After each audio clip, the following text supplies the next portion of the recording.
Welcome to Paris. Bienvenue à Paris.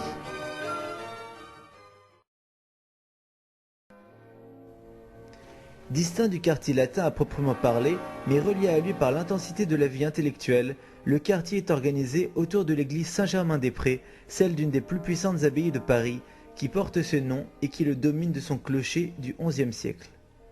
Saint-Germain a été le siège, au lendemain de la Seconde Guerre mondiale, d'une intense vie intellectuelle et artistique. Les cafés sont toujours là, le prestige des environs n'a pas changé, mais les activités qui s'y développent évoluent. Les débats littéraires s'effacent progressivement devant de belles boutiques de mode et les librairies sont remplacées par des antiquaires huppés. Le charme du quartier est désormais orné de deux sculptures. Une fontaine soulevant les dalles du pavé, place du Québec, et au carrefour Croix-Rouge, au coin des rues de Sèvres et du Cherche-Midi, le Centaure, œuvre de César. Le sculpteur qui a mobilisé toutes les ressources de sa féconde imagination pour construire le corps de l'animal, a choisi pour la partie humaine de ces créatures de lui donner ses propres traits. L'église Saint-Sulpice, malgré 134 ans de travaux, est toujours inachevée.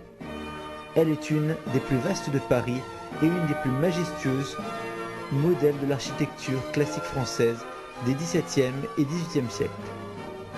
L'église est remarquable aussi bien par ses proportions et son allure générale que par les détails de sa décoration.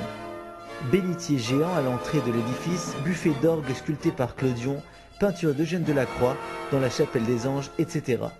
Les gigantesques tours dominent la place Saint-Sulpice, où prennent place d'autres bâtiments de moindre intérêt. L'ancien séminaire transformé en hôtel des impôts, la mairie du 6e arrondissement et la fontaine des 4 évêques au milieu de l'esplanade.